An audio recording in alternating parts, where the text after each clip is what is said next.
So we'll get started. Good afternoon. It seems like fall is here.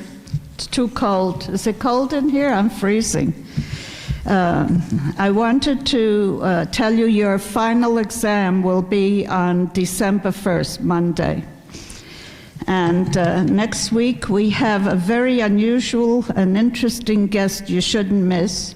His name is Amadeo Scognamillo, and he comes from a family 5 generations ago started carving cameos, the first ever antique cameos, and their jewelry is sold at Bergdorf Goodman. You'll hear the whole story of how inventiveness can make you successful, because each guest speaker that comes here brings to you a new avenue for your future, because you're going to graduate and get into the fashion world at a very difficult time. And therefore, you have to be very entrepreneurial, and we have another person coming. I've selected these people because they can open avenues that are new and other thoughts that you can try. You have to be inventive. That's my message today. Be inventive. And anyway, I want to tell you a little about Miss Teri Agins. There's a lot to tell, and I don't want to take up all the time because I'm anxious to bring her up here at the podium. Teri Agins is a senior special writer, as we know, for the Wall Street Journal. She covers the news of the fashion industries.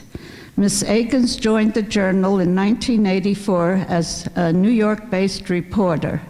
She was named a senior special writer for the paper by May 1995.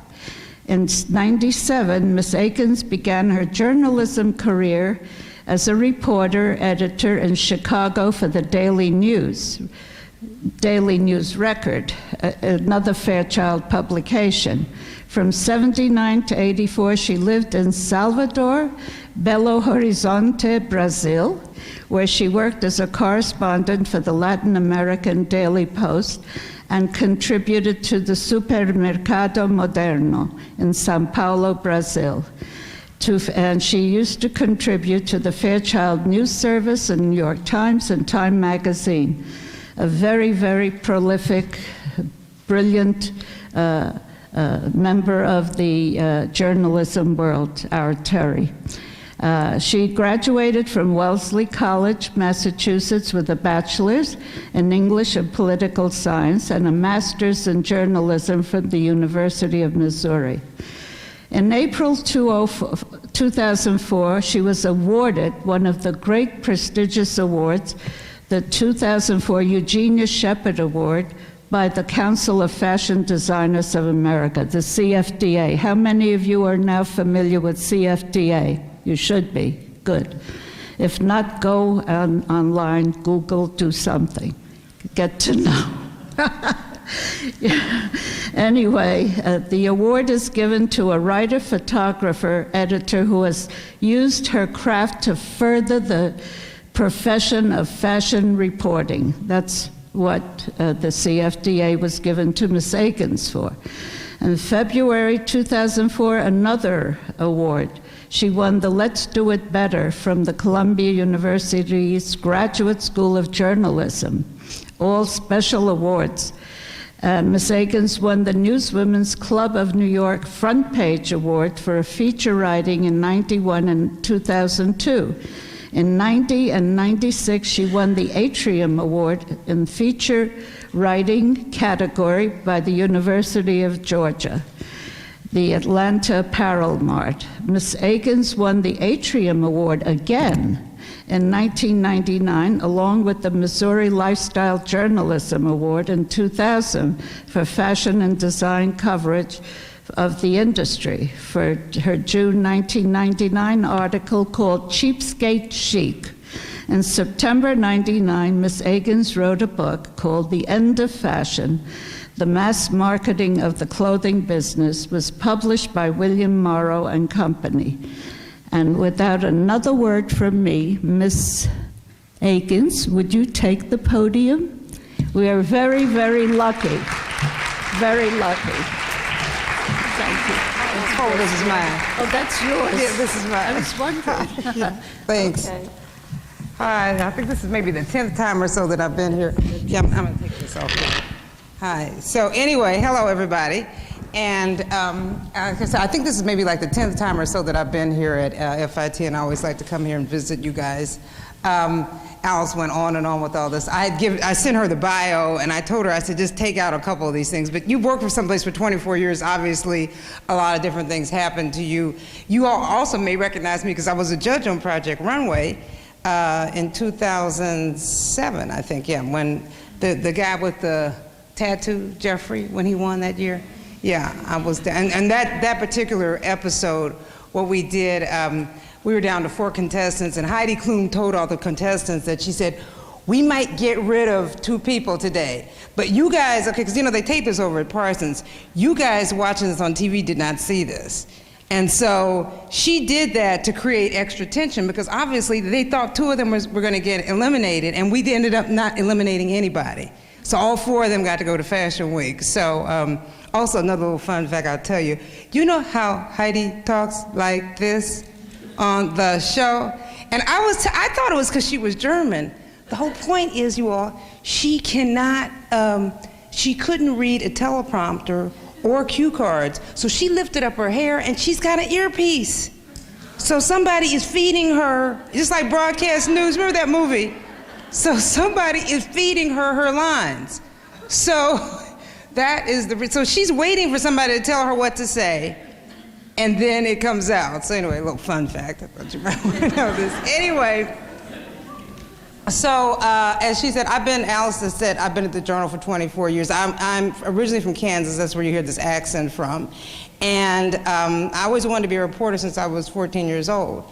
And so I'm 54 now, so that means I've been doing this, 40 years. And I worked at the Boston Globe in '74, the summer of Watergate, and I've been through now my second stock market crash on Wall Street, and so, it's been an exciting career. And just like you guys, I love coming over here to talk to fashion students, also to other journalists, because you all are like journalists. You all are like us, that you're very passionate. This is not just, we gotta like take a credit, go to class. I mean, you all have goals. You're kind of planning what you're gonna do. And the same thing for me, becoming a journalist. And so it's a really fun profession. I'm gonna talk to you guys a few minutes, then I'm gonna get you all to ask a lot of questions, because I'm sure you have. I've been covering, I actually started this beat at the Journal almost 20 years ago.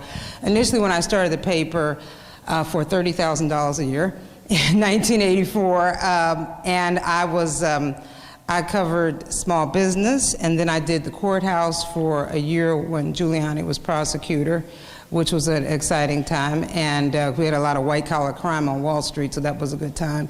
And then I covered airlines for a while, and then Norm Pearlstein, who was editor, decided that he wanted to make fashion a separate beat. And so the cool thing about doing this was that during all this time, I've seen all these big changes, and that's why this book, The End of Fashion, which you all probably, in fact, it's still in print. It'll be out next year, it'll be 10 years. I think we're on our 8th printing or so. Still in print, they use it a lot of the schools. And I took a 20-month leave from the paper to actually do the research for this book, because I kept saying all the time when something new would happen, I'd say, ooh, it's the end of fashion. I remember when dress codes changed. Now, this was back in 1992 at Alcoa Aluminum.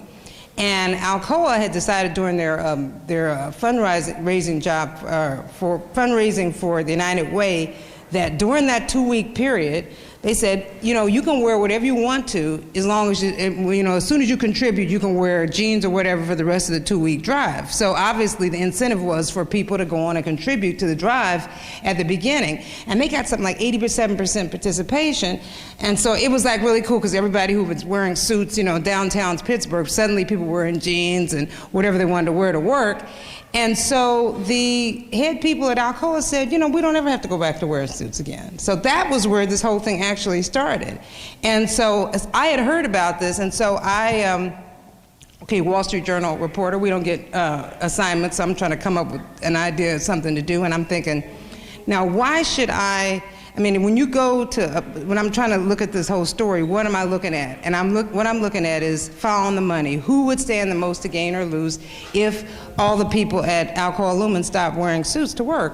Well, it would obviously be the menswear stores in the town. So is there something going on?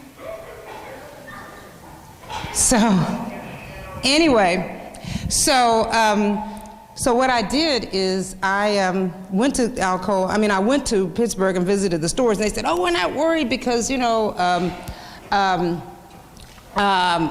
Mellon Bank, their headquarters is here, and so we'll do pretty fine, and plus on top of this is just a little fad, it's really not gonna last. Well, you know, a couple years later, then IBM stopped, they dropped their dress codes, and this whole casual dress code thing really like took over. And this was also coinciding with the whole .com business. And you know, this was huge because just think of the fashion industry, and this is the thing that I think is so fascinating about this. They have to come up with a way to get you to buy something that you don't need. Or that, you know, because clothes basically don't wear out. If you look in your closet, you could wear the same thing for many years. I mean, you have maybe a pair of jeans that wears out because you've worn it, like you wear them every day, and you know, and they're kind of workhorse. But for the most part, your clothes don't wear out. So they have to give you a reason to buy something. And if once clothes got really casual, the tricky thing about this was trying to get people to spend money for clothes, because casual clothes became cheap clothes. So you couldn't tell a difference between the $30 pair of Banana Republic khakis or the $200 pair that was made by Chanel or whoever. So then the industry had to figure out, wow, we have to find a way to make casual clothes expensive. That's how they came up with premium denim. Now, I went through the first designer jean period, and that was, you know, the beginning of, you know, Calvin Klein and Jordache, and those jeans were no more than like $40. Now, $40 jeans now is almost like Walmart. I mean, now, you know, to have a cool pair of jeans, you all are paying $200, $300, whatever. I mean, some of these prices crazy, but, you know, they found a way to take this same commodity product that's made with the same cotton and just like anything else, but they found a way to give it a cachet that made it something special. The same thing with accessories, like the handbags and shoes. When I grew up in the 70s, when I was in college, you know, a $100 pair of shoes was a big deal, and $200, I mean, whoa, you can like get alligator or something. Okay, then suddenly, now $500 for a pair of shoes, oh, that's not too much. I mean, forget it, $500 for a pair of shoes, and then $1,000 for handbags. I mean, once again, this was a way to get people, since a lot of women were not gonna dress up, if they could spend more money on shoes, handbags, and their jeans, and that would kind of even out what the apparel makers would lose from not selling them a suit, because that was the workplace uniform. So this is what's so fun about covering this industry, because it's a marketing exercise. More than anything, it is a marketing exercise. It's design goes into part of it, but you've got to basically make people, you've got to give them a reason to buy something new. The one thing that you should think about, as you all are, now how many of you all are like design students? What's everybody doing? Let me get a sense. Who's, just give me a little raise a hand. Who's doing design? Okay, a lot. And then everybody else doing retailing or what? Marketing? Okay. Okay, so this gets, okay, so anyway, so you guys, you know, either the design students or even the marketing students, you all, the one thing you've got to do is pay attention to how you're going to like get people to dress differently. And the creativity goes into many areas, and this is the reason why I like working at the Wall Street Journal, because we look at everything through the prism of business. Now, obviously, with the stock market crash that's going on now, this is a big interest, because we're interested in you know, investors, you know, banks and all that. But in the rest of the newspaper, we're covering industries, and the auto industry is an industry that you should really pay attention to. Now, in other words, in addition to reading Women's Wear Daily, you need to pay attention to the auto industry. And the reason why is the auto industry is parallel exactly to the fashion industry. Once again, cars do not wear out. Cars will last for years and years and years. I mean, you go down to Cuba, they're still driving cars from the United States that are like 30, 40 years old because they're able to just refix them. Cars will last for a long time, so why do people need to buy cars? They need, so Detroit, The automakers in Japan came up with little, gewgaws and things to put on them to make them, they came up. Now the whole big thing is the navigation system. This is another little gimmick that they came to make the car cool. But the other thing is they had to also make people cars, when I grew up, cars were really long and lean. You look at the old Cadillacs and the Buicks and these big, long cars. Then suddenly cars got short and boxy. Then somebody decided that, trucks could be a car. Now, when you look at Jeeps and things, I remember when Jeeps first came out, this was a big deal because trucks were not considered cool. So someone had to actually come up with an idea to make to change everybody's perception of what was considered a cool, sleek-looking car. I mean, I look at it like a Cadillac Escalade, that big, clunky SUV. If you would take that car back, 20 years ago, people would think that was just a really ugly car.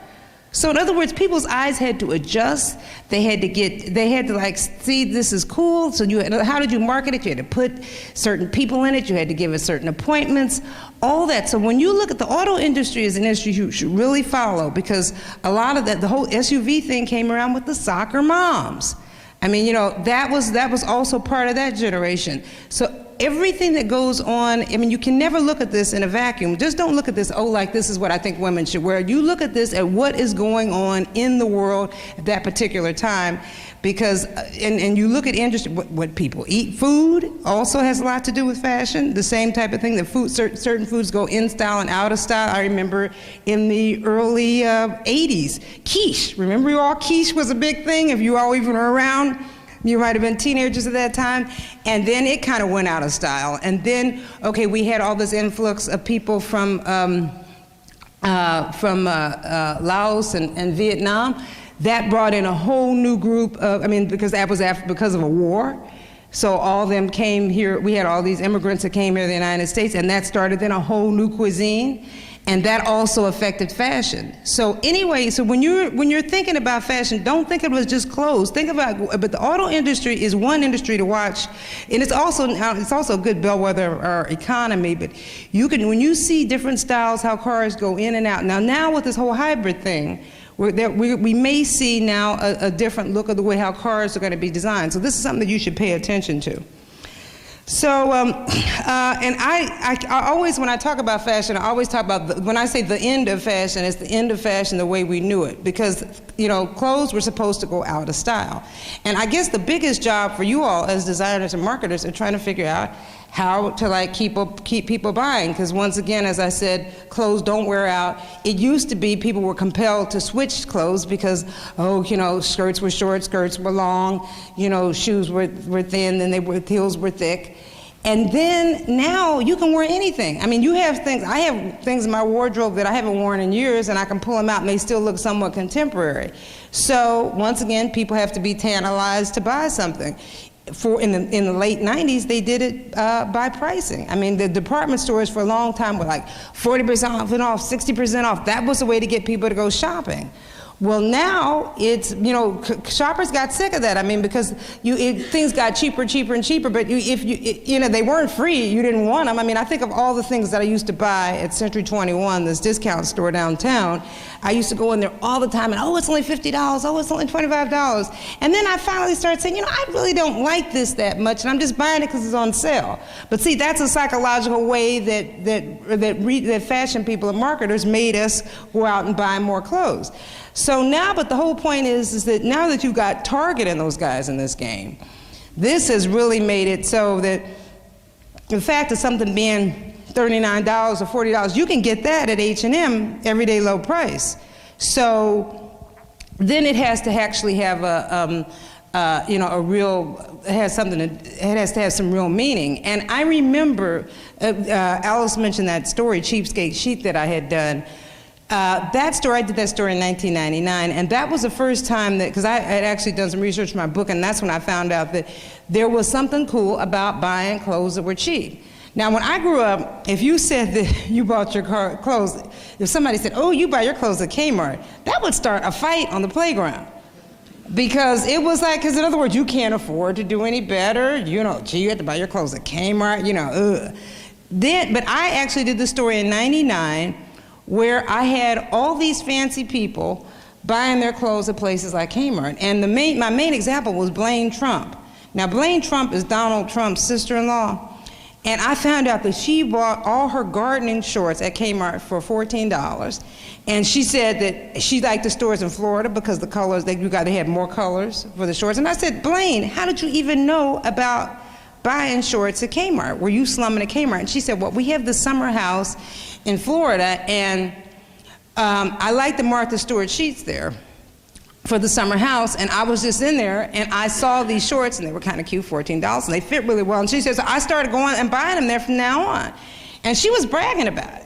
And I had her, and I had Todd Oldham, and I had all these fancy people in the story that were buying their clothes at that time. Target didn't even have their big program going on, but they were kind of the early adopters. I had Jim Moore, who is the creative director of GQ, who told me he bought these denim shirts at Walmart for $17 that he wore with his Martin Margiela pants.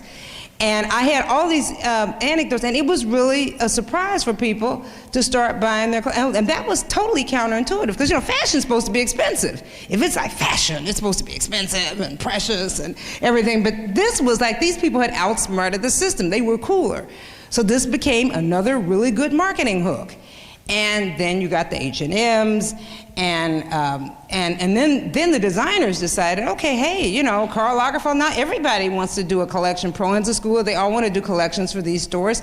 And in fact, Proenza did a collection for Target, and those clothes sold out so fast, and he had a bustier top that was on eBay. It was sold in the store for like $39, but on eBay it had gotten bid up to like $269. And in fact, I did a story about this to show that how the cachet of these very inexpensive clothes because they ran out of them. And see, the thing that's clever about this Target thing is it's a one-off. They only do it for one season. If they had put Proenza or Karl Lagerfeld and those guys in there for the full time, it wouldn't have been the same thing. The fact that it was, you had to buy it now, and it was a limited quantity. So right there, the shopper is told, okay, I need to go in there. And I think a lot of people just bought stuff just because they thought it was cool. And so Target has been very clever in rotating these different designers so that you get one little season here and one little season there. And you all as designers too should think about, you need to fish where the fish are. Now, one thing I have never understood about designers is, why do you all not want to design for large-sized women? I did a story about this company called Marina Rinaldi. Do you know Marina Rinaldi? It's owned by Max Mara, and they have a store on Madison Avenue. Marina Rinaldi makes very chic, high-fashion clothes for women size like 16 to like 24. And they're not like muumuus. They have jackets that have, that have shape in them. And these are really high fashion clothes, and they're not for women who have let themselves go. These are women who are just bigger women. They're not gonna diet, and they just decided, but they still wanna look chic, and they wanna wear a high fashion look. And they do such a great business because they treat these women with such respect. The company is based in Italy, which was a great story to do, an excuse to go to Milan and go to that region called Reggio Emilia was called the stomach of Italy, and that's where Parmesan cheese comes from. So I got a good business trip out of this, including a story.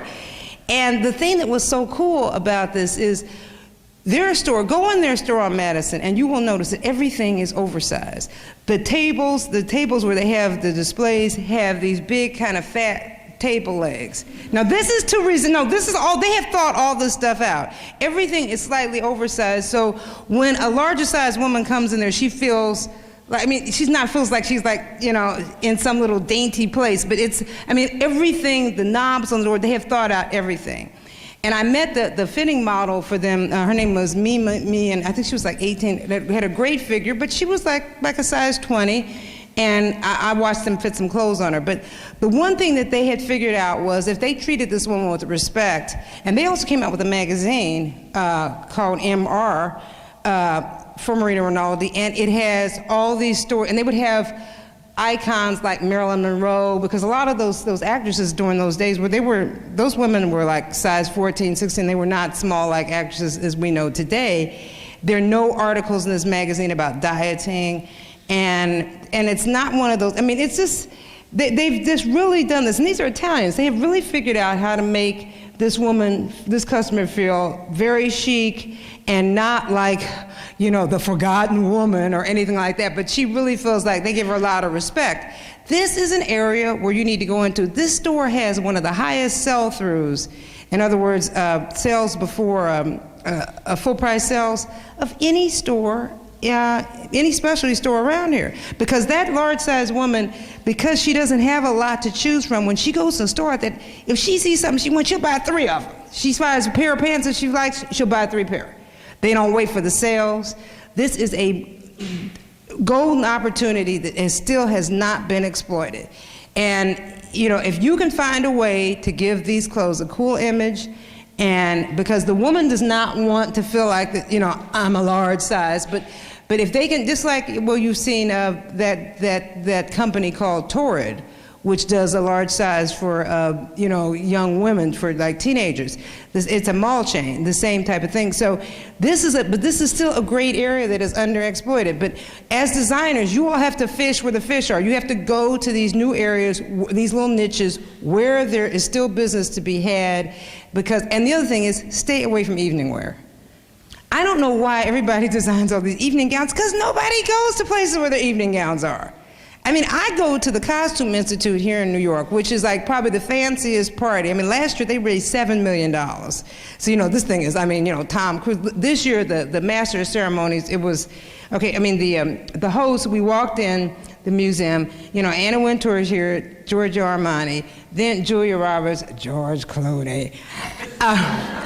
And we all got to spend a couple seconds as we're walking. I mean, this party is just like fabulous. I mean, everywhere you look, it's like Tom Cruise, this one, I mean, it's just, forget it. Anyway, even at this party, which used to be a ball gown party, you see kind of like Hollywood red carpet, but I also saw, I would say maybe like 20-30% of the women had on short dresses. CFDA awards that we're talking about, okay, when I won that in 2004, since that was my big night, I borrowed a dress from Vera Wang. And I borrowed diamonds, but that's the only time I've ever done that. But anyway, but this year I wore a short print dress. I mean, a lot of people, so the whole point is that there's not a lot of occasions to wear all these long dresses. Now, I know designers say, well, this is a place where we can express ourselves. Yeah, but still, the whole point is, remember, there are not a lot of places. So if you're gonna make those dresses, they gotta be really cheap. Because it's very easy for a woman, if she says, oh, if it's only $100, well, yeah, but if the whole idea of making these really expensive gowns that somebody's gonna wear once, the movie stars, don't ever say you're just a movie star, because the movie stars don't pay for their clothes. I mean, they did years ago, but not anymore.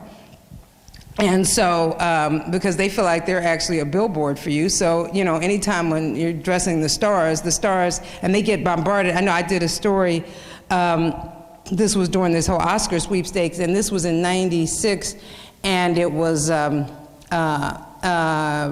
Carrey's girlfriend, I forgot her name, but anyway, Lauren Holly, the actress. That year, she got 65 gowns from 13 designers, all unsolicited, to wear at the Oscars, 65 gowns.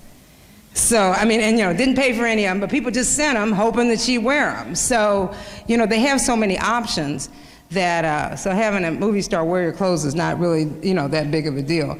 So, the other thing is, I'm just kind of hopping around to talk about a lot of things that are on my mind these days. One of the things that I'm really on my mind is the internet. And you as designers, first thing is this, my suggestion to you guys, go work for somebody. I'm talking to them because there was a bunch of hands that went up over there, but go work to somebody first. Do not try to start your own business. Remember, it took Marc Jacobs got hired at LVMH in 1997. Marc he was almost in and out of business so many times. I mean, it took him like 20 years to get there. The same thing with Michael Kors and these guys. This is not a sure thing. And back then there was a lot less competition. You need to work for somebody, or you need to figure out some internet strategy.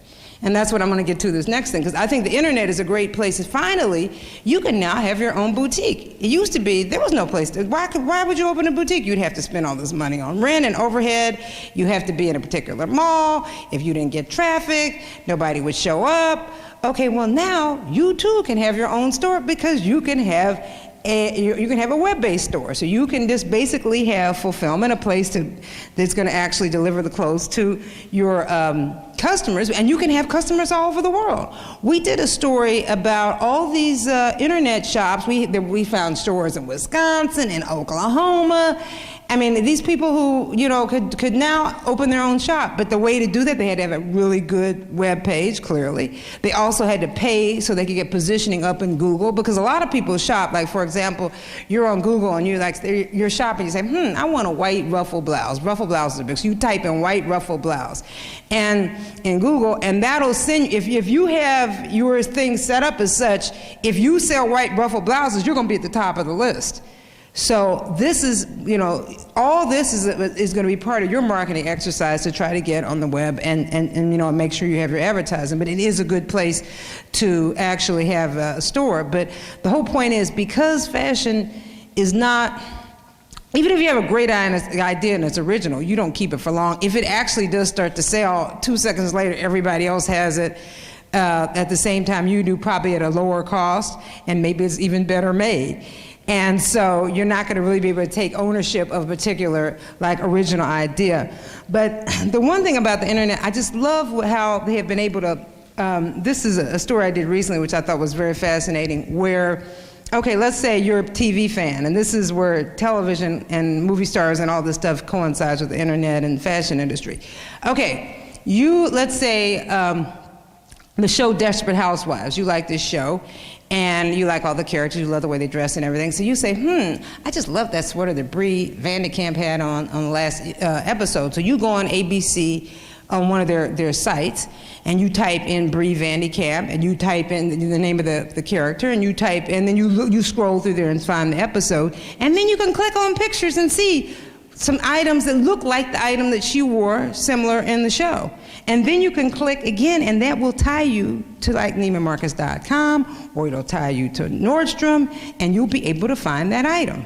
Now this is like, I think this is such a clever stroke of marketing, because they're basically taking what's on TV with popular characters, and you know, Sex and the City did not do this, but on their website, the HBO website, you could go in and see all the brands and the names of everything that all the characters wore. But this thing that ABC does, and they do it for their soap opera stars and everything else, is a very, very clever way to actually connect, because you know, the consumer is connected with that star, and they're connected with that show, and then it goes a step further, because you're able to actually buy some item that looks similar like that, and it's a good way for the retailers to keep going. And this would be another way, if you had your little boutique and you got something on these shows, that would be another way for you to connect with consumers. My other favorite website is something called Shop It To Me. Do you all know about that? ShopItToMe.com? Okay, Shop It To Me is really cool.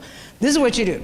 You go on there, this is something else I wrote about, and you're a sales shopper. You don't like to pay for full price. So you're saying, okay, what I'm gonna do is, these are my favorite brands. So you fill out their form. You put out your size, your shoe size, your dress size, and then you fill in all the different designers you like. You check the boxes, and there are lots of them, Roberto Cavalli and Donna Karan, da-da-da. Okay, so you type those in.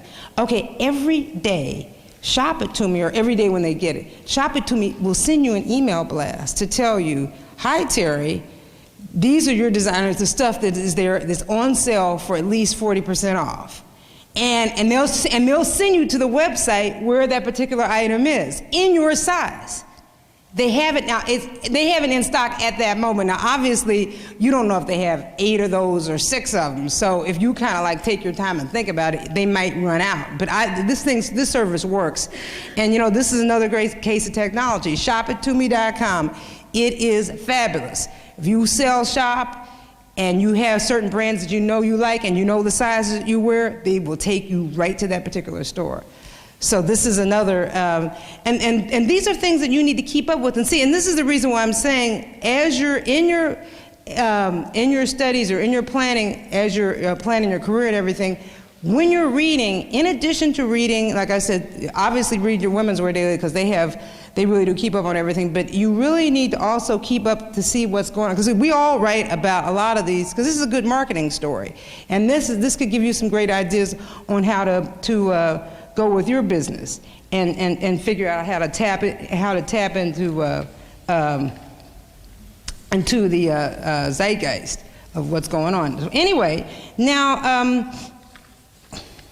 one other thing I want to talk about is globalization and how I think that that's really taken over in fashion in a big way. And you know, globalization, clothes have always been manufactured outside of the United States for quite a while, but what's happening, I think that's really cool is, you talk about the end of fashion, let's think of, you know, Paris. Paris is the birthplace of fashion. This is the city of lights. This is where Yves Saint Laurent, Chanel, all these people are from. But, you know, there's no such thing now as like Parisian fashion. I mean, because when you think of Paris, you've got Louis Vuitton, the biggest brand in France, is the creative director is an American, Marc Jacobs from New York.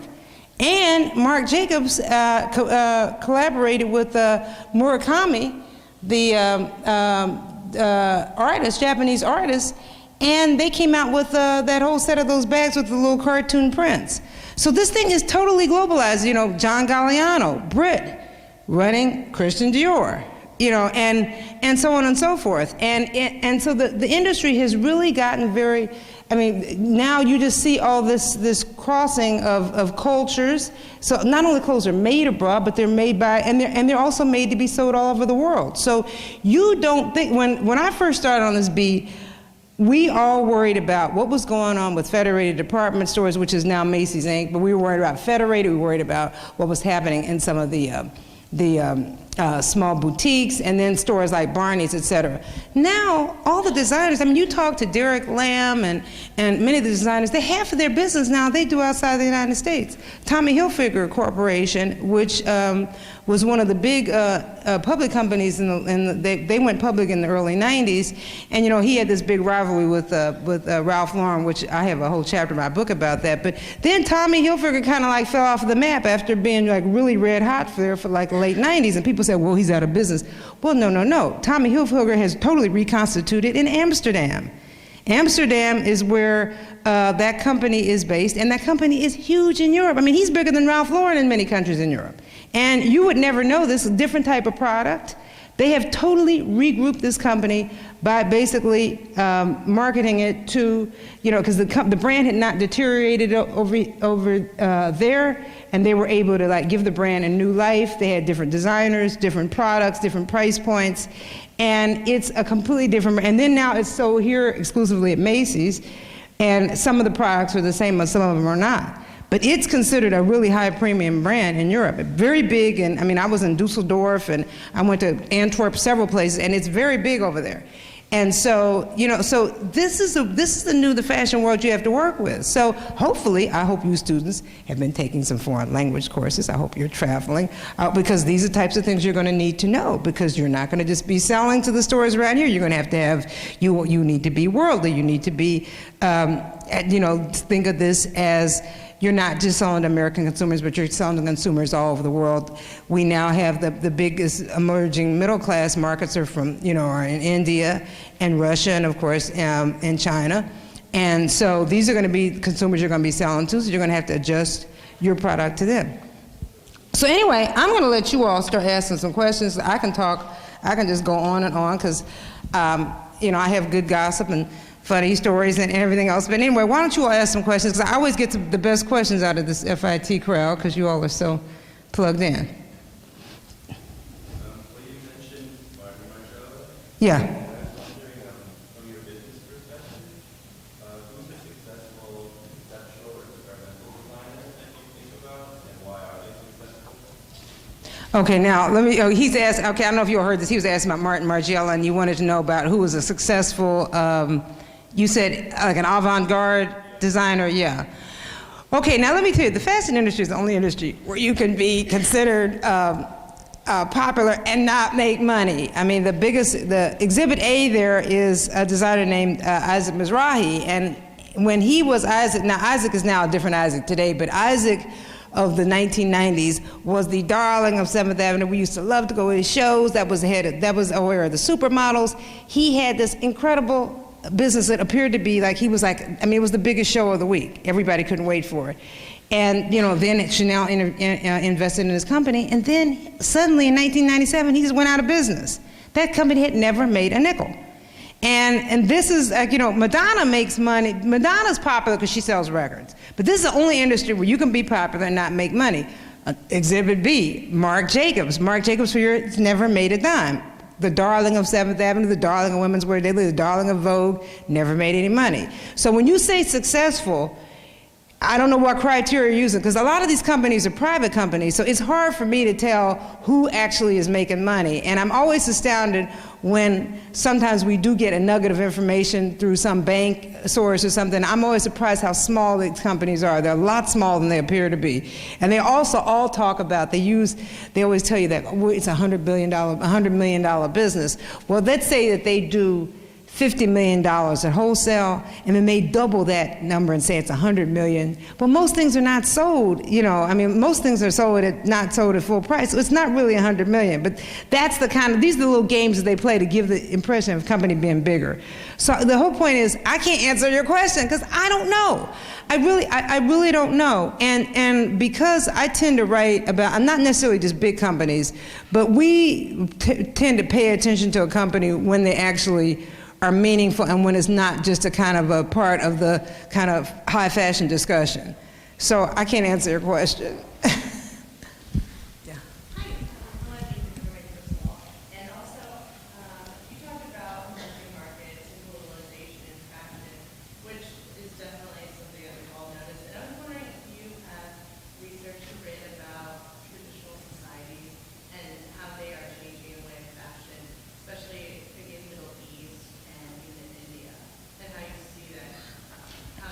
This is a good question, yeah, because she's asking about these emerging markets and how you, well, the other thing is, okay, first you've got still, in the Middle East, you still have some religious issues here, because, you know, you still, in many of these countries, the women have to have their arms covered, and, you know, and they only wear Western dress around other women. They do not wear, you know, in the street, like someplace like Saudi Arabia. It's still like that. But these people also do travel, some of them do, so that's, you know, that's, the size consideration is another consideration, because, well, okay, contrary to kind of like conventional, or people think that Asian people are very small. They're not. I mean, some of them, I mean, well, Japanese, a little bit small, but if you look at this older generation, I guess with vitamins or whatever, what people have been eating differently, but, you know, a lot of people are not. You see it, it's funny you see it's generational, because you see the older people in Japan seem to be smaller than this generation. But there still are some size considerations. And then there's just little funny things about, you know, because I talk to designers and they tell me about how, you know, certain colors don't sell in certain places. I know, and when I did that story on Tommy in Amsterdam, and I was talking to Fred Gehring, who's the Dutch guy who's the CEO there, and he was explaining to me, like, for example, men in Germany always have to have, when they have a sweater, they always have to have a shirt underneath, a long sleeve shirt. I mean, this is just something that men always do. So, because I was just noticing the displays, and I just noticed it on my own. But the men always have to have a long sleeve shirt with they do it with a V-neck sweater, but they don't wear the sweater directly against their skin. Don't know. So, but these are little nuances that you figure out when you start working. The other thing is, too, is when you start selling in Europe and these places, see, in the United States, you're used to dealing with these big stores and store groups. There, this is the thing that Hilfiger did, which was magnificent, is they have like 5,000 accounts. In Europe, and these accounts, some of these accounts are these like really mom and pop stores. So you've got to create an infrastructure because, you know, it's very costly to run an operation where you got to deal with a lot of little dinky stores. You got to keep up with, you know, whose credit is good and which people to ship to. I mean, there's a lot of minutiae you got to deal with. But they have figured out how to work with these little shops. And you also, since they don't actually, these little shops can't afford to go to like a big fashion show, so they have to do little regional trade shows. And that's why most of these designers, when they work with these stores in Europe and these other countries, you work with some trading partner in that particular region because they know all that nuance. They got the language, you know. Now you're basically just dealing with the euro, with exception with the pounds in the UK. But the whole point is that, because, you know, the currency things, I mean, there's a lot of minutiae to keep up with. So, you know, I know it's expensive to travel, but if you get a chance, try to start doing some traveling abroad, because everybody is going to end up having their careers, I think, where you're going to be doing a lot of traveling in other countries. What was it? Did her have something? Okay, I'm sorry. Yes. Stand up and talk loud. You paralleled before the auto industry to fashion Yeah. very strongly, and I was just wondering what you would compare or parallel gas and the effect of gas and prices of gas to in the fashion industry. Like, what would you compare that effect? Okay, well, the gasoline is what makes cars go. So I don't know if we have anything in the fashion that makes fashion go. But the whole point is that as gas, these gas prices go up and down, it's going to affect what kind of cars we sell. I think that even though the gas prices are going down, I think that people, because see, you all are too young to know this lesson. In the early 70s, when Jimmy Carter was president, we had this is the beginning of OPEC, we had this exact same situation that went on. And, at that time, I think gas was like 29 cents a gallon, and everybody was freaking out. I mean, it was so expensive and they had these long lines and gas, and I mean, you all remember some of this, it was really bad. And so, anyway, Jimmy Carter, they had him in the White House wearing a little cardigan sweater, and he was standing here, he's going to turn the thermostat down to 68 degrees. I mean, people were really trying to do energy conservation, and if we had stayed on that track, that's when cars got small. Because once that happened, then that's when they started doing these fuel-efficient cars. But Americans love their big cars. They were trying to figure out, how are we going to still drive these cars? So somebody found a loophole. The SUV was considered a truck, and that way was able to slip through loopholes of all these rules, because we had regulations about this. And that's how we got back on this big car thing. But I think now that all these SUVs are now, I mean, if you have an SUV and you try to get rid of it, and try to sell it on the secondary market now, it's worth nothing. People, and especially the ones that are gas guzzlers, and poor the people who bought these Hummers. I mean, and they just look wasteful, don't they? When you see them, you want to like, you're just like not a cool person, you're not green. And so I just think that, but I do think that this green movement, and see, this is back here we are back to this Wall Street correction, you all, is huge. You don't sense it now, but after Christmas, and you're going to see how a lot of things we're not going to see. You're going to see a lot of stuff on sale. People are going to start losing jobs. We're going to really feel this here in New York. I mean, we're going to feel it as a newspaper. It's funny, we're actually getting a lot of ads, and we're selling a lot of newspapers because people want to follow what's going on, and they know that the Wall Street Journal is a good authority for that. So we're getting a little momentary bump of that. But Merrill Lynch and all these people that are now like kind of gone, all those people got free subscriptions at work. And we have fewer advertisers, so we're going to feel this. But once this thing starts to kick in, people's mindsets are going to change. They're going to get away from that excess, because the 80s were exactly like this. It was like it was Christian Lacroix. Remember, Christian Lacroix came out with the poof dress, and it was all the excess, and greed is good, and Gordon Gekko, and that whole thing. We have gone through this whole thing, and now we're right back where we started. And I'm telling you, but this time it's bigger because it's global, and also we got this war overlay, and we've got all that, and all this is going to affect, and the green movement, I think, back to your point here, I think that people will start, I think we're going to get into some kind of hybrid thing, but I do think with the cars and everything, but I think people are going to change their attitude about, now everybody's like, oh yeah, when I have a Toyota Prius. I mean, people love to brag about now. That's considered something cool instead of saying that I have a Mercedes or something, because it's seen that you're not wasteful. And also this Miguel Androver, a designer who's gone in and out of business, he's now working with this company called Hess Nature, and they're doing this organic cotton. We're going to be seeing a lot of this stuff, because I think people are going to get a lot. But the one thing that has been exciting about this whole political campaign and getting all these young people involved, I think it's just made everybody, instead of just being in their kind of little selfish silos, I think it's made everybody kind of like seeing how intertwined we all are, and this is also going to affect fashion. So pay attention to what's going on now. All these things that happen, all us who are losing money on our 401ks, how is this going to affect how much disposable income we're going to have? You're going to have to make this decision, because you will still be able to sell clothes. There was a store called Martha on Park Avenue, very fancy store. They sold, and she opened in the Depression, in the height of the Depression. And from the Depression, unemployment was over 30% in the United States. I mean, we had soup lines. I mean, it was really pretty bad. I mean, hear my parents talking about it, and my mother still washes aluminum foil now, saying, I remember the Depression. So the Depression is something that people really remember. And Martha opened her store on Park Avenue, selling dresses for $100. You know how much $100 was in the 1930s? I mean, my mother was making $50 a week. She was making $50 a week for her salary when she taught school in the 1950s. So $100 was a whole lot of money to buy a dress in the 1930s. And Martha opened her store selling dresses for $100. So in other words, there was always a group of people who could afford this. This is the point I'm saying. So it's not like people are going to stop buying clothes.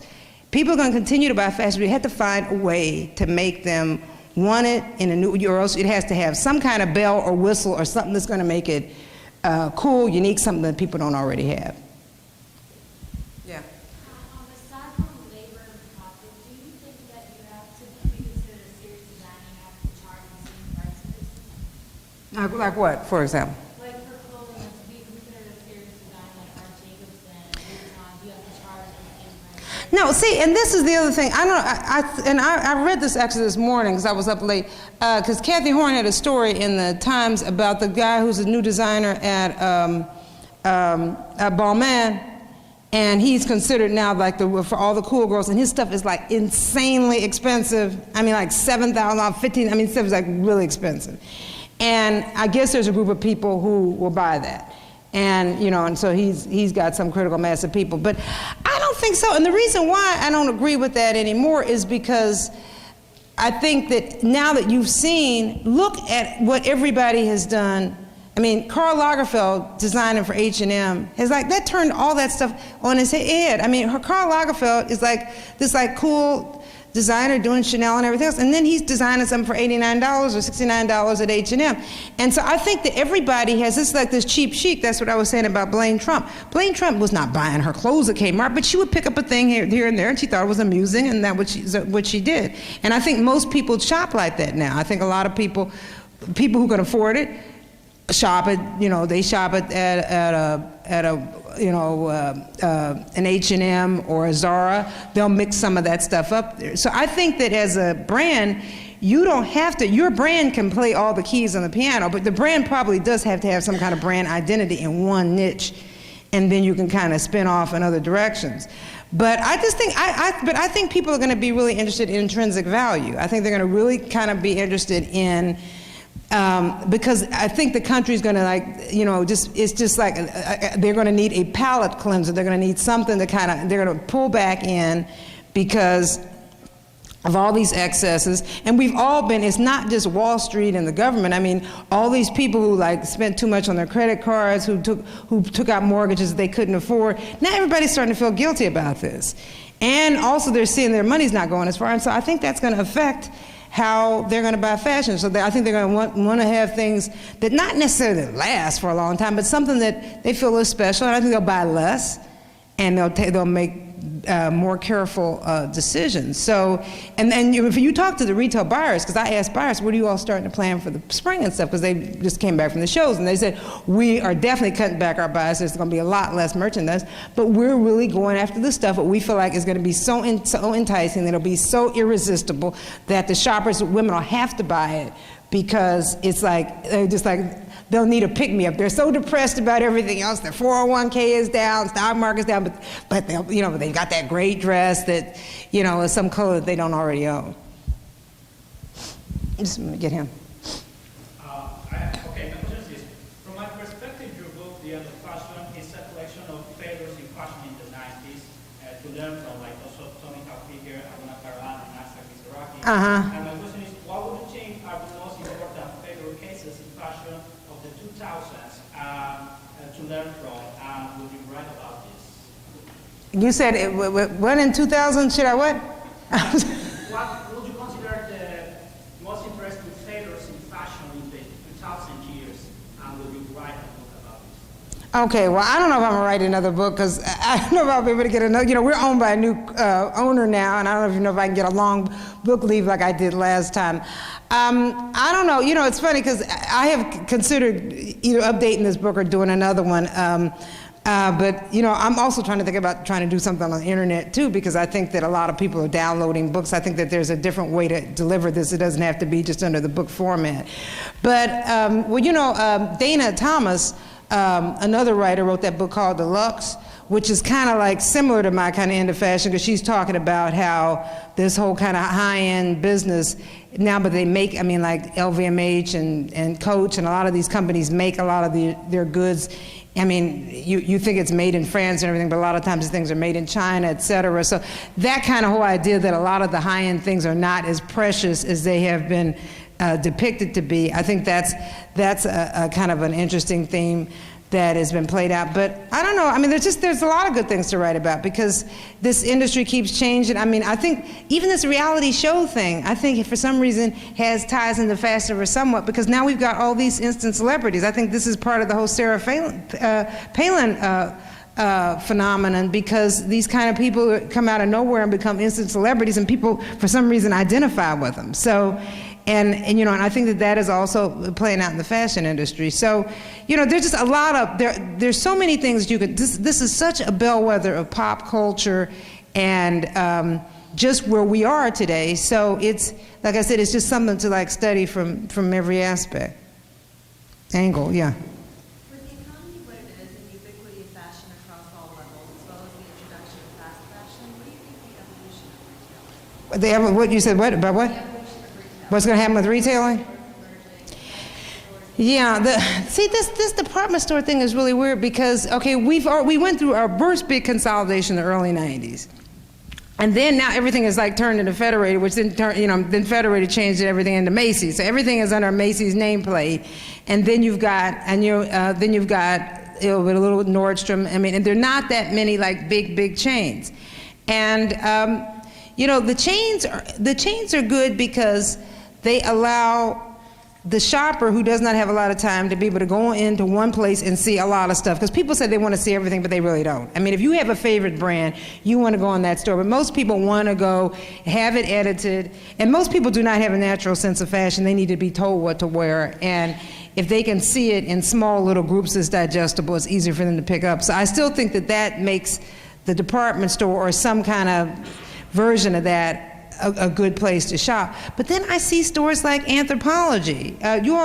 This is like one of my favorite stores, and it's giving you this kind of like boutique, vintage feel, and that you're discovering things, but actually it's a chain. I mean, they have like 80 stores, and you notice they don't put in their catalog how many stores they have because they don't want people to know.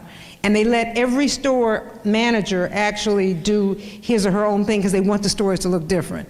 So even though they have a lot of the same like merchandise, I think there's going to be a lot of clever stuff. Just like Abercrombie with the loud music. I mean, I think that there are retail niches that if people come up with some way, because it's got to be now, because you can shop at home and online, and I do a whole lot of shopping online, especially with brands that I know. So now that you can do a lot of shopping at home, it's like, well, you know, people have to, if they're going to go, people aren't just going to go, you don't just go hang out in the mall for a day. There's too many other things to do with your time. And so if you're going to the mall, or, you know, you have to have, the store has to have some kind of, you know, added value, and it's got to have some way to tantalize you. So I think that's where retail is going to go. It's going to go very niche oriented, and then I think it's going to have this entertainment thing, and it's going to have to be integrated with the web. One of my favorite, just on this real quick, go on Ralph Lauren's website. The Polo website is absolutely incredible.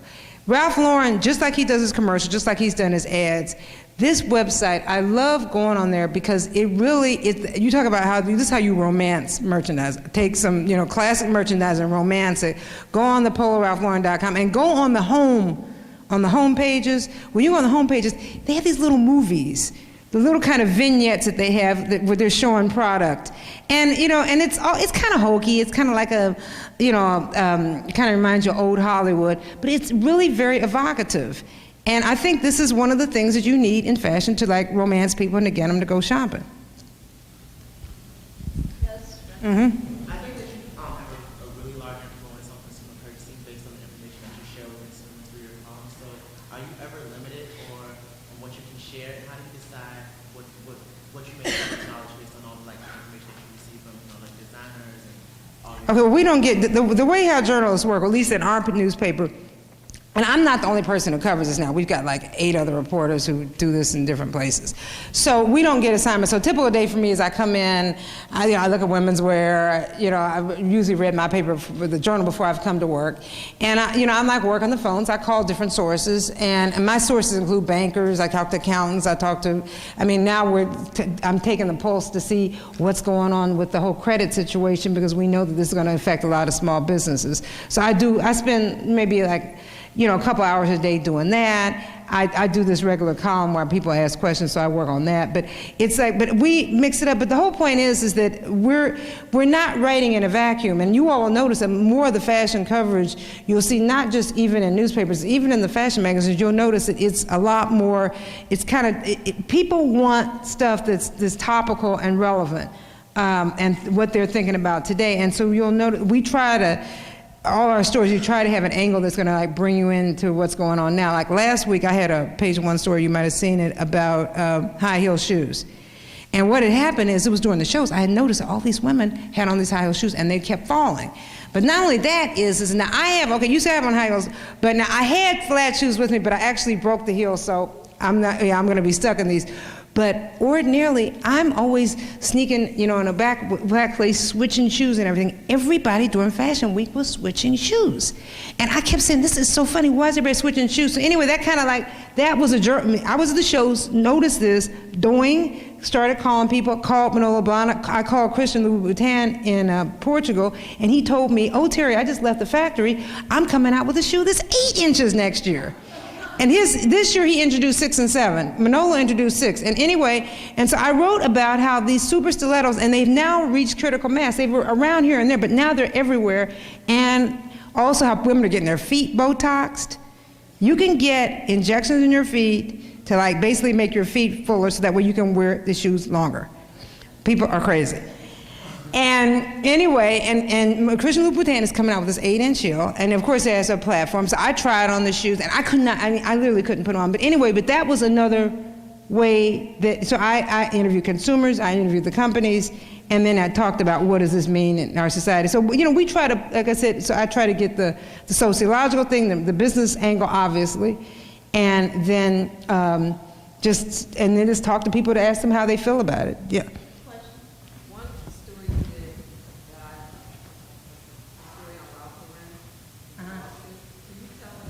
Oh, yeah, well, that was a story that got the Columbia thing for, yeah.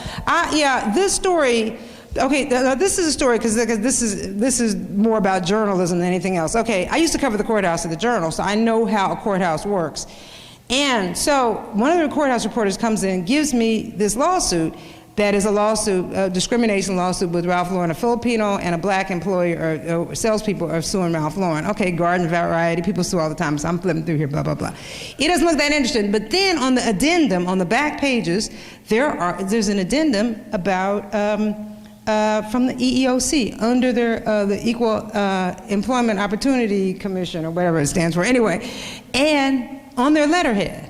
Now, and then I looked at the date on it, and it was 3 years ago. So anyway, Ralph Lauren had been under investigation with the EEOC for over 17 cases of racial discrimination. And I'm like, what? Nobody's written about this? But when the EEOC, when you actually present something like this, they cannot tell, in other words, they can't tell they don't discuss what they're investigating. So all this stuff is done confidentially. So I'm like, whoa, there must be a story here. So I started to research, and anyway, the story ended up being a story, I did a lot of research because I found out that they were paying off all these people. And what had happened is this: Ralph Lauren had a store that opened in Roosevelt Field, Long Island, and it was a polo sports store. And his brother, Jerry, runs the men's business, so Jerry went over to inspect the store. So of course, Ralph Lauren's brother's coming over, so everybody's getting all excited, And so the store manager says, oh, this store looks too ethnic. You 4 people go in the back while he's here. The 4 people were 2 black guys and 2 Latino guys who were salesmen at the stores. Now you all know the people who at polo stores are all cool looking, because that's what they hire. But this guy thought this store looked too ethnic, so he told them to go back. So then suddenly these guys show up with an attorney, and they're getting ready to file a lawsuit. So they got paid off. So this polo kept paying off all these people. People would come in and say, somebody looked at me cross-eyed and they went to hold up the company. And it was one of those things that they literally let this thing get out of hand. And it was, the reason why I like this story, because it was a story that was nobody's fault. Because it was, Polo should have dealt with this. And also the employees were exploiting a situation because they knew that Ralph Lauren did not want to have any bad publicity. And as long as every time they would threaten a lawsuit, they would just get paid. And then they even had this guy who was like an Al Sharpton, and he was on the payroll at Polo. And this guy had been, and I went in to go visit the guy in Brooklyn, and this guy like had missing teeth, and he was in this like storefront church, and I'm like, how did you get on Polo's payroll? So it's extortion. So so this whole thing got completely, it was actually almost comical. It was so ridiculous how this thing had gotten out of hand, because Polo was too scared. They didn't want Ralph Lauren to know for a long time. Then they let him know, and so anyway, the story ended up, what happened is that Roger Farrell, when he came in as the new chief operating officer at that point, decided, we're not paying off anybody else. Next time somebody has a problem, they're gonna come in and talk about it. And one lawsuit got through, and that was the one that I saw. And then as soon as I wrote this little short news story about it, and of course that one got settled, but then they hired a sensitivity guy, and they did all this racial diversity stuff. And let me tell you, the company, I actually feel like I want to take credit for, Polo has, their chief financial officer is a black woman who came from the Limited, who's there now. And I just think they've got a better understanding of things, because once they got this stuff out in the open, it wasn't, this was just a lot of weird, because a lot of the white employees at Polo thought that Ralph Lauren wanted the company to look a really kind of a waspy way, and they felt like, and people were doing, and they didn't have any kind of human resources apparatus that actually told people there were certain things you couldn't do to people. And it was just it was a misunderstanding, basically. But it finally did get sorted out. And Ralph Lauren I interviewed him with the story. And it was an interesting story, because, as I said, it just shows the tension in the workplace and how these things can like bubble out if somebody doesn't deal with them. But see, but this was not a fashion story. This was a story that kind of like moved into a different area, but it was still gave you insights in business and how business works. And a lot of companies could, we got a lot of mail on that story, because a lot of companies can relate to the situation, because these are workplace issues, because you got a microcosm in a society who you work with. So anyway, that kind of went off the thing. But anyway, it was a fun story.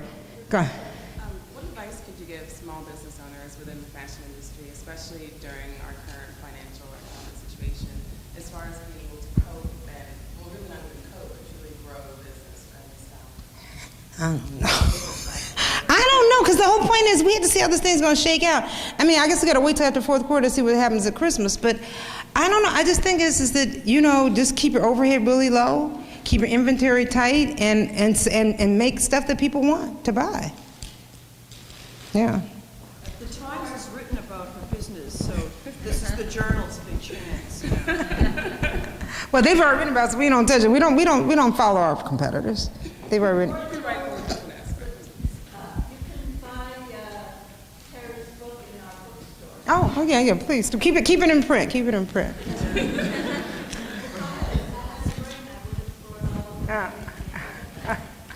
Yeah, well, if you send it, okay. Anybody else? I have my please sign it. Huh? I have my book, please sign it. Oh, yeah, please stay. Yeah, good, yeah. Yeah. Whoops, okay, go on. I'm sorry. How badly do you think this crisis will affect off-price retailing? Huh? How badly do you think this crisis will affect off-price retailing? That's a good question. Off-price stores. The only reason why I ask is because I work for Oh, one. do you? Okay. But the whole thing is, I think a lot of people know these things are a come on. Don't you think? I think a lot of people know that the off-price, but there's an off-price shopper who shops there and does not shop in the other stores. So I don't know. It depends on which strongest brands, best, this is when you have a downturn like this, the strongest brands do the best, because they have the wherewithal to still advertise, and they still, and they can keep their, and people will go to them first because they have trust in them. So if you're working with one with a strong brand, you probably will be in better shape than some of these people that are some of them that are marginal. But a lot of marginal stuff is going to go out of business. We're going to see a lot of going out of business over the next couple of years or so. I mean, as this recession plays out, because there's overcapacity to begin with. There's always been too many stores, and I think it's really, really going to be, yeah. So, go on. You mentioned Donald Trump's sister-in-law buys clothes at Blank, Kmart. Do you have any guilty pleasures like that? Oh yeah, I've been shopping at Kmart and those places for ages. In fact, I answered this last. I shop in the men's department. I buy a lot of stuff in the men's department. I've had for years. Shirts are the best. Men's shirts, pajamas. I buy a lot of stuff in the men's department. I don't do. I used to do Century 21 downtown a lot, and if you have the time, I just don't have the time. It is, but it's good. Let me tell you, but see, they open at 7:45. And on my way to work, I used to take the early bus, because I live in Riverdale. I take the early bus and get there when they're open. And I would go in there 3 and 4 times a week. And if you go in there that often, you'd find stuff. But I'm not interested. It takes a lot of energy. It does. I mean, it's like, yeah, you got to work hard for those bargains. Anyway. Are you guys dead? Anybody else? Come back. Yeah, go on and do this, and then we'll go. If you want to come up backstage.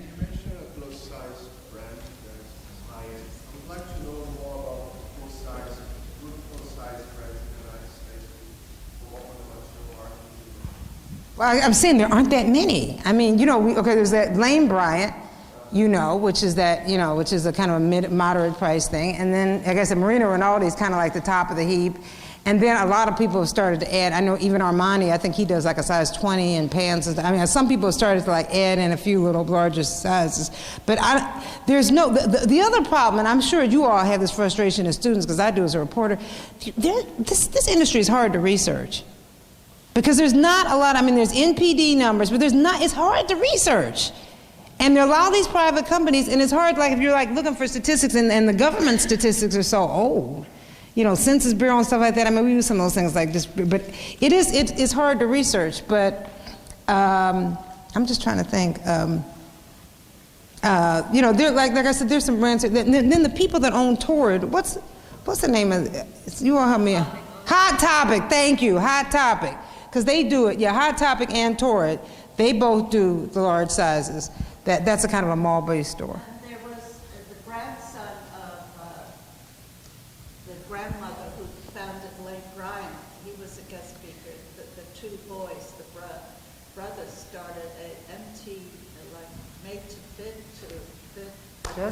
Just My Size. There's something called Just My Size. I don't know. I just know Just My Size, because that's a catalog. Mm-hmm.